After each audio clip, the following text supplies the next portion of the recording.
Graça e paz, irmãos. Hoje estaremos aqui para abordar um assunto que vem adentrando a nossa casa,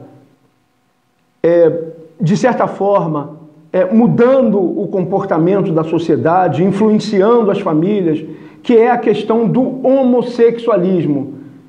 É uma questão assim que devemos tratar assim com muita cautela, muito respeito, mas devemos ser verdadeiros em relação a esse assunto. Falaremos a respeito do homossexualismo e sobre a questão da ideologia de gênero. E para abordar esse assunto, vamos dessa abordagem sobre a ótica, sobre o ponto de vista da ciência e sobre o ponto de vista da religião. Está comprovado que o fenótipo de uma pessoa, ele pode ser alterado, mas o seu genótipo nunca. O que isso quer dizer exatamente? Quer dizer que ainda que alguém mude o seu corpo, seja pelo uso de hormônios, seja pela implantação de prótese de silicone, ou pela mudança de sexo, ou qualquer outro procedimento que venha alterar o seu fenótipo, o seu genótipo continua sendo o mesmo, jamais poderá ser alterado. E isso é comprovado facilmente através de um simples exame de DNA. Ou seja, a sua cadeia genética, ela é formada e nada vai poder alterar essa questão. Através de um exame, será comprovado se você é homem ou se você é mulher, independente da transformação que o seu corpo teve. Na biologia, o sistema XY é o sistema de formação do sexo dos seres humanos. Quando essa formação cromossomial é XY, significa que o indivíduo é do sexo masculino. Quando essa formação cromossomial é XX, significa que o indivíduo é do sexo feminino. Não há nenhuma outra variante em relação a isso. Não há nenhuma outra hipótese de variante, entendeu? Então, dessa forma, está descartada toda essa falácia que nós ouvimos por aí, de que durante anos eu fui um homem aprisionado no corpo de uma mulher, ou vice-versa. Significa que não existe nenhum outro parâmetro a ser visto além desses. Agora iremos abordar a questão do homossexualismo através da ótica da religião.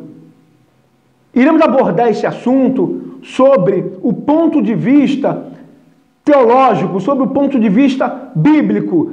Nós temos aí o livro de Levítico, em seu capítulo 18, versículo 22, e no capítulo 20, versículo 13, um expresso sentimento de abominação por parte de Deus a respeito daquele homem que se deita com outro homem. E com a mulher também não é diferente disso. O livro de Deuteronômio, no seu capítulo 22, versículo 5, ele diz exatamente isso a respeito de mulheres que se deitam com mulheres. Então, Deus vê essa questão como uma abominação. Deus vê como uma verdadeira abominação essa questão de homem se deitar por homem, de mulher se deitar por mulher. Ou seja, dentro do campo religioso, dentro dos estudos religiosos, a gente pode comprovar que isso não é bíblico, isso não é teológico. Deus não aprova essas práticas. E essa prática é uma prática extremamente pecaminosa aos olhos de Deus. Inclusive, é muito clara a postura de Deus em relação a esse assunto. Quando nos voltamos para a Bíblia, nós vemos a questão do derramamento da sua ira em cima da cidade de Sodoma e Gomorra. Então, com essa atitude, o Senhor nos deixa muito claro a sua aversão contra essa prática. De igual forma, deve-se, à luz das Escrituras, realizar uma leitura da carta do apóstolo Paulo aos Coríntios, em seu capítulo 6, versículo 9 e 10. Porque nessa carta ele exemplifica, ele relaciona todos aqueles que de forma alguma herdarão o reino de Deus. Vamos fazer uma rápida leitura então. O que diz o capítulo 9 da carta de Paulo aos Coríntios, no seu versículo 6.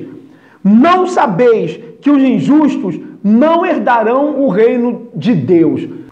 Injustos, nesse caso, Paulo está se referindo aos ímpios. Ele está dizendo, os ímpios, está descartado a entrada dos ímpios no reino de Deus. Os ímpios já estão condenados pela sua prática. Versículo 10. Não errei, nem os devassos, aqueles que vivem periodicamente, constantemente, na prática da devassidão, nem os idólatras. Paulo está falando aí em idolatria a outros deuses, idolatria o que o povo hebreu fazia naquela época, né? E outros povos também, contrariando assim a vontade de Deus. Mas hoje em dia estamos distantes também da idolatria contemporânea, que é a idolatria ao dinheiro, é a idolatria ao carro, a idolatria ao apartamento. Esse tipo de idolatria, ou seja, essas pessoas, elas não herdarão o reino de Deus, segundo as Escrituras. Nem os adúlteros, nem os efeminados. Efeminados, nesse caso, Deus está se referindo à prática homossexual.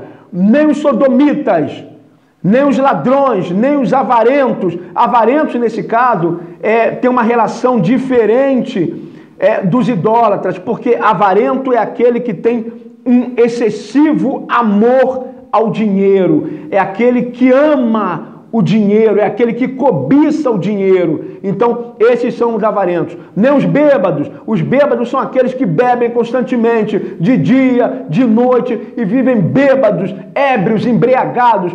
Por que essa prática é condenada por Deus? Porque muitas das pessoas, eles bebem para poder fazer coisas que sóbrios não têm coragem de fazer. Eles precisam de auxílio da bebida. Então, o bêbado, ele não pode ser visto como um doente. Então, por isso que essa prática é extremamente abominada por Deus, Senhor. É abominada também por Deus. Nem os maldizentes, nem os roubadores herdarão o reino de Deus. Então, essa é a palavra do Senhor em relação não só ao efeminado, mas todos esses níveis de pecados que estão inseridos na sociedade.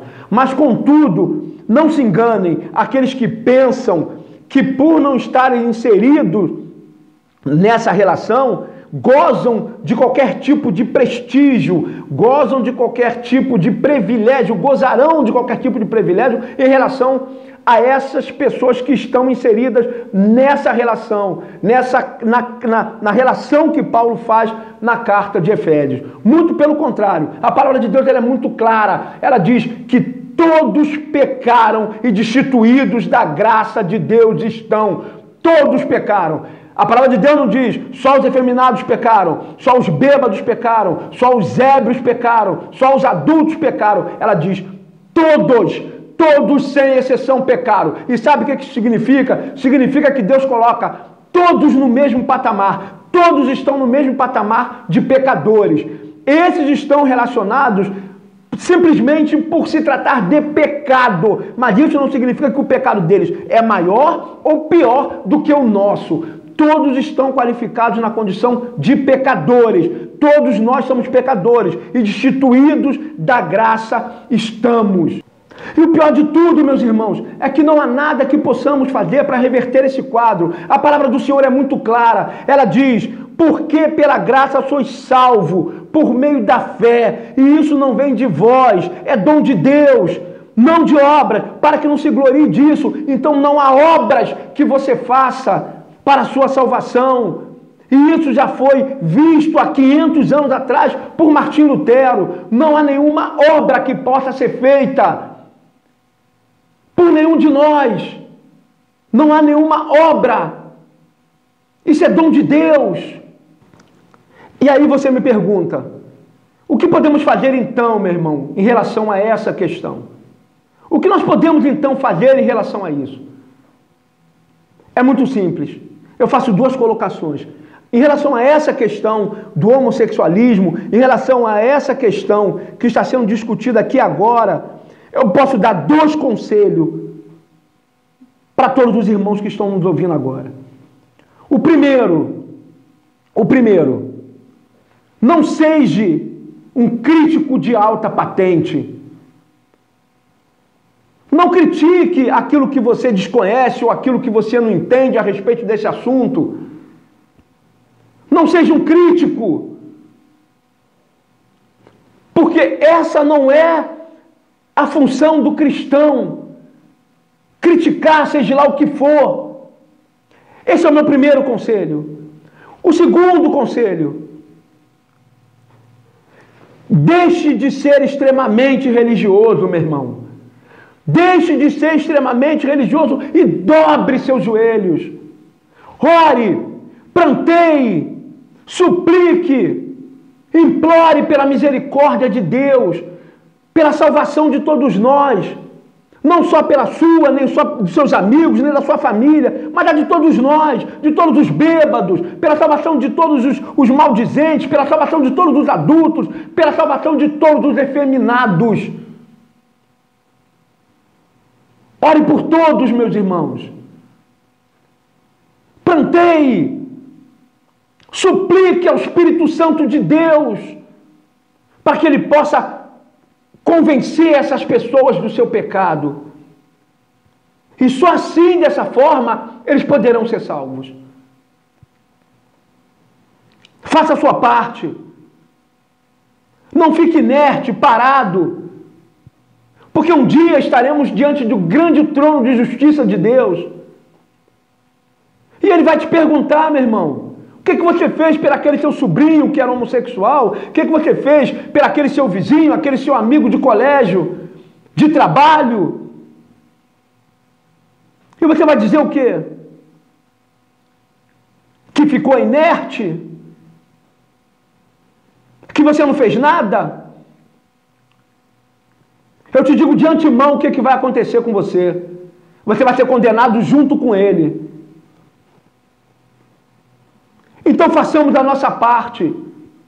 Oremos por todas essas pessoas. Ao invés de ficarmos julgando, ao invés de ficarmos condenando.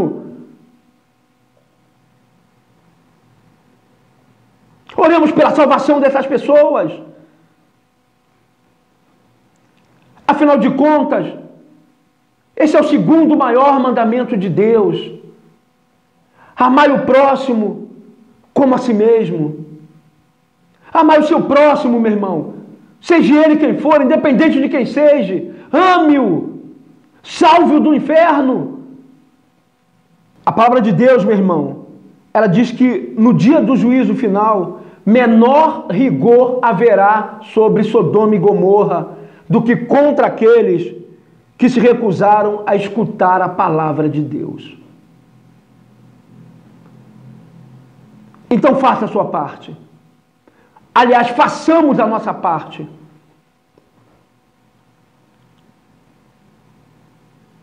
Vamos levar a palavra para essas pessoas. Vamos mostrar para elas o quanto elas estão pecando. Porque, na verdade, o homossexual, ele não vê a sua prática como um pecado.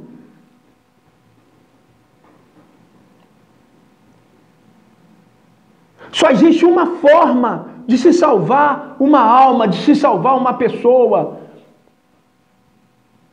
É você confrontando o seu pecado com a palavra de Deus. É confrontando a sua prática pecaminosa com o que diz as Escrituras.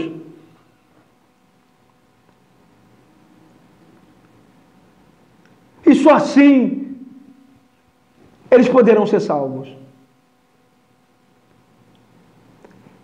Fazendo isso, você está colocando em prática o verdadeiro Evangelho de Cristo. Tenha uma excelente noite. Que Deus abençoe e proteja todas as famílias aqui representadas. Que o Senhor possa cobrir a todos nós com a sua imensa misericórdia. Que possamos, irmãos, verdadeiramente se arrepender dos nossos pecados. Que possamos mostrar a Deus arrependimento. Que possamos gerar frutos dignos de arrependimento.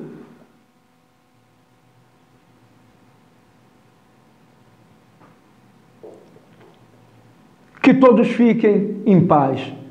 Que todos fiquem com Deus. Uma boa noite.